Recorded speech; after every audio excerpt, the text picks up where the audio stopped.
सपा से राज्यसभा सांसद रामजी लाल सुमन ने राज्यसभा में एक विवादित बयान दे दिया है। उनका कहना है कि राणा सांगा जो हैं वह गद्दार थे। उन्होंने कहा है कि राणा सांगा ने बाबर को भारत में आमंत्रित किया। देखिए, उनके इस बयान के बाद पूरे देश में चर्चा का माहौल गर्म है। राजपूत के समाज से जो तमाम नेता हैं, जो समाजसेवी हैं, वो लगातार रामजी लाल सुमन का कहीं ना कहीं विरोध कर रहे हैं। मेरे साथ इस गंभीर विषय पर बातचीत करने के लिए क्षत्रिय सेवा महासंघ के राष्ट्रीय अध्यक्ष धनवंत सिंह राठौर जी हैं। धनवंत जी, रामजी लाल सुमन के इस विवादित बयान को किस प्रकार देखते हैं? राणा सांगा को गद्दार इन्होंने बता दिया है। देखिए, अपने देश में देश के महामानव, स्वतंत्रता सेनानी, वीर योद्धा को अपमानित करने का एक नया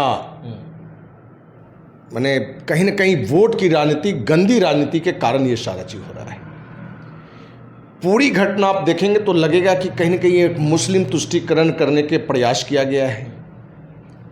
भाई, आप तुष्टीकरण किसी का करिए, लेकिन किसी समाज को या आप राणा सांगा को सिर्फ राजपूत समाज से ही क्यों जोड़ते हैं? राणा सांगा का अपमान राजपूत समाज का ही नहीं, पूरे देश का अपमान है, एक एक व्यक्ति का अपमान है। राणा सांगा जैसा वीर योद्धा, महामानव, देश को कौन कहे, पूरी दुनिया में बिरले मिलता है। जिस योद्धा ने 100 युद्ध में 99 युद्ध जीता हो, युद्ध लड़ते से में एक आंख में तीर लगा हो, एक हाथ कट चुका हो और फिर भी लड़ रहा हो, वो योद्धा का नाम था राणा सांगा, जिनको राणा संग्राम सिंह असली नाम उनका है। राणा सांगा के बारे में जिस तरीके से राज्यसभा सदस्य रामजी लाल सुमन ने कहा, सही मायने पूछिए, ऐसे लोगों का जीवन लीला खत्म कर देनी चाहिए। क्योंकि ये इनका एक ही लक्ष्य होता है कि समाज में कैसे हम इस तरह की जहर को फैलाएं। भाई, समाज में अनेक नहीं, हजारों मुद्दे ऐसे हैं। गरीबी है, अशिक्षा है, बेरोजगारी है, अन्याय है, उसका आप भाई बात करो ना। आप कहां से मने चले आते हैं? और ये मने सपा सांसद की बात नहीं है। और इस पूरी घटना में जो हमने जो अपना महसूस किया है, ये एक रणनीति के तहत बोला गया है, वो सपा सुप्रीमो अखिलेश यादव के इशारे पर। और सपा ही नहीं, बल्कि आज देश की हर राजनीतिक दल राजपूत समाज के महान योद्धा, महामानव को अपमानित करने का प्रयास करता है। उसके पीछे वोट की राजनीति होती है। क्या राजनीति होती है? क्या ऐसे लोगों पर कभी सरकार ने कड़ी कार्रवाई की है? क्या कोई कड़ी कार्रवाई आज तक नहीं हुई है।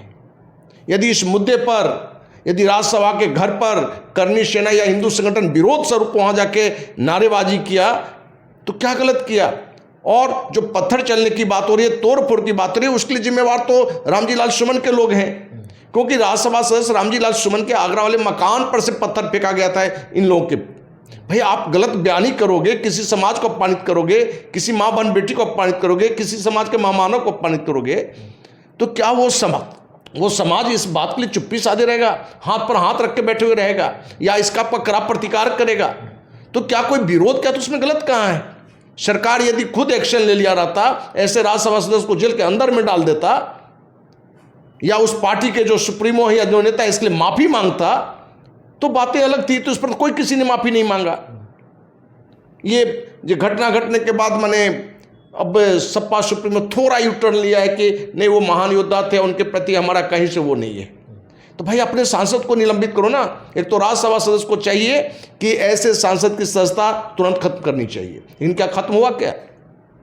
आप देखेंगे पिछले साल की बात है कि भाजपा का ही एक नेता जो है राजपूत समाज के बारे में गलत बोल दिया। कभी राजद का नेता बोल देता है, कभी जदयू का नेता बोल देता है, कभी कांग्रेस का नेता बोलता है। तो हमें लग रहा है कहीं ना कहीं पूरे देश में एक राजनीतिक दल नहीं, लगभग हर राजनीतिक दल कहीं ना कहीं राजपूत समाज को टारगेट कर रहा है, राजपूत समाज के महामानव को टारगेट कर रहा है, योद्धा को टारगेट कर रहा है। और इस टारगेट के तहत पता नहीं उसकी क्या वोट की राजनीति है, ये समझने की बात है।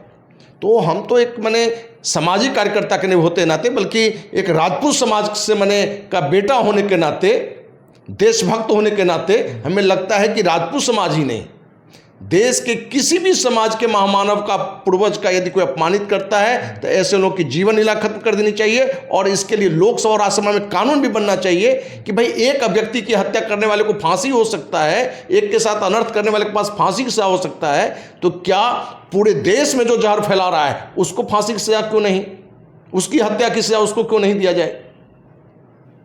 तो कहीं ना कहीं हमारे देश में आज मूल्यों की राजनीति खत्म होकर अवसरवादी की राजनीति, वोट की राजनीति के लिए किसी भी महामानव को अपमानित किया जा सकता है, किसी भी महावीर को माने कायर बताया जा सकता है, गद्दार बताया जा सकता है। तो क्या ऐसे बताने वालों के साथ माने लोग हाथ पर हाथ धर के बैठे रहेंगे, या ऐसे जो शैतान है उनके साथ माने उनकी ईंट का जवाब लोग पत्थर से नहीं पहाड़ से देनी चाहिए? रामजी लाल सुमन को माने हम छत्तीसगढ़ महासंघ के राष्ट्रीय अध्यक्ष होने के नाते तो हम कहें इसकी जीवन लीला खत्म होनी चाहिए। किसने इसको अधिकार दिया कि आप किसी समाज के महावीर को, महान योद्धा को, महामानव को आप अपमानित करें, उससे आप गद्दार करें और गद्दार का वंशज पूरे समाज को बताएं? ये कहने का अधिकार किसने दे दिया? सरकार क्या एक्शन उस पर लिया? क्या सरकार एक्शन लिए हुए रहता तो लोग को बात समझ में आती। तो कहीं ना कहीं तो छूट मिला हुआ है। और पूरी घटना में आप देखेंगे कि सपा सुप्रीमो की एक ही रणनीति है कि कहीं ना कहीं मुस्लिम समाज कांग्रेस को 100% कहीं जाने के लिए तैयार है, तो उसको अपने साथ रोकने के लिए वही काम राजद बिहार में करता है कि अपने साथ रोकने के लिए किसी समाज के बारे में बोल दें। आप देखेंगे बिहार विधानसभा का पिछले चुनाव में तेजस्वी यादव ने वही गलत बयानी कर दिया। आप देखेंगे मनोज झा पिछले चुनाव से जस्ट पहले राज्यसभा में ठाकुर का कुआं मुद्दा उठा दिया। भाई मुद्दा है मैंने जनसंख्या विस्फोट का, और आप ठाकुर का कुआं मुद्दा उठाते हैं। तो कहीं ना कहीं वहां भी लालू यादव तेजस्वी की रणनीति के तहत मनोज झा ने बोला। ये अभी जो रामजी लाल सुमन बोला है वो तेजस्वी की, ये अखिलेश यादव की रणनीति का हिस्सा है। तो ये लोग अपनी वोट की राजनीति के लिए, मुस्लिम तुष्टीकरण करने के लिए, मुस्लिम का हितकर ये लोग नहीं है, मुस्लिम समाज का दुश्मन है ये लोग, क्योंकि उनके प्रति भी लोगों में वैवनस्य भाव भी भर रहा है। और तुष्टीकरण की नीति के तहत जिस तरह का एक गंदा खेल हो रहा है ये रुकना चाहिए, नहीं तो ऐसे लोगों के लिए राजपूत समाज को सोचना पड़ेगा कि सरकार कानून यदि कार्रवाई नहीं करती है तो अपने स्तर से भी इन लोग की जीवन लीला खत्म करने का एक रणनीति बनाया जाएगा। अच्छा, आपने कहा कि वोट की राजनीति की जा रही है, लेकिन तेजस्वी यादव हों, अखिलेश यादव हों, तमाम लोग ये बयान देते हुए नज़र आते हैं कि सभी समाज की हम बात करते हैं। तेजस्वी यादव तो A to Z की बात अब कर रहे हैं, मुस्लिम यादव की भी बात नहीं कर रहे हैं, MY समीकरण से हट के वह A to Z की बात कर रहे हैं। तो सपा के सुप्रीमो के लिए क्या कहेंगे? क्या जो वह दावा करते हैं कि हम सभी सर्व समाज का आदर सम्मान करते हैं, तो क्या एक तरह से उनको यह पता चल चुका है कि राजपूत वोट बैंक जो है मेरे तरफ नहीं है, इनका वोट हमको नहीं चाहिए? देखिए, ये लोग कहीं से A to Z और सभी समाज की बात नहीं, सिर्फ अपनी बात कर रहे हैं, परिवार की बात कर रहे हैं।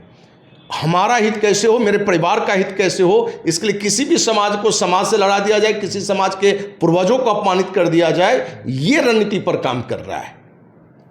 और जो हमें दिख रहा है कि एक लंबे समय से अपने देश में जहर बोने का काम कर रहा है, वो कोई भी हो, उसमें कोई एक राजनीतिक दल को हम ये नहीं कह रहे हैं, हम सारे राजनीतिक दल कहीं ना कहीं इस तरह के गलत प्रपंच को कर रहा है। और उसका सबसे ज़्यादा नुकसान या अपमान राजपूत समाज को झेलना पड़ रहा है। कभी आप फिल्म में ऐसे कहानी गढ़ के माने राजपूत समाज को अपमान कर दीजिए, कभी कोई किताब में ऐसी कहानी रच के माने बना जो राजपूत समाज का अपमान कर दीजिए। ये कहने में कहीं कोई संकोच नहीं है कि इस देश में यदि किसी समाज का सबसे ज़्यादा योगदान है देश की मैंने सम्मान के खातिर लड़ने में, शहीद होने में, तो राजपूत समाज कर रहा है। हम किसी समाज का अपमान नहीं करना चाहते हैं, हर समाज को अपने सम्मान के, समाज के बराबर का हम हकदारी मानते हैं। कोई छोटा नहीं है, कोई बड़ा नहीं है, सब समान है। लेकिन इन सब के बावजूद आपको किसने अधिकार दिया कि किसी समाज के महामानव को अपमानित करें? और हम सिर्फ राजपूत समाज की बात नहीं कर रहे हैं, किसी भी समाज के महामानव, महावीर को कोई अपमानित करता है तो ऐसे लोगों को कड़ी सजा मिलनी चाहिए, उसके लिए कानून बनना चाहिए, लोकसभा राज्यसभा में पारित होना चाहिए, ऐसे लोग को सजा मिलनी चाहिए। नहीं, यदि कानून बनेगा, सरकार सजा नहीं देगा, प्रशासन कार्रवाई नहीं करेगा, तो लोगों को आगे आना पड़ेगा, जो संगठन है उसको आगे आना पड़ेगा कि ऐसे लोगों को अपने स्तर से भी सजा दें। ये किसने अधिकार दे दिया कि हम सिर्फ कानून का माने देख के, संविधान का हम सम्मान करने के कारण हम अपने माँ बहन बेटी पूर्वजों का अपमान सहते रहेंगे? ये कहाँ से सही है? इसलिए इस पूरी घटना में रामजी लाल सुमन को, अखिलेश यादव को माफ़ी ही मांगना चाहिए, बल्कि आगे इस तरह की कभी गलती हो तो सरकार को, प्रशासन चाहिए कि ऐसे लोगों को अंदर करे, उसको कड़ी से कड़ी दंड दे।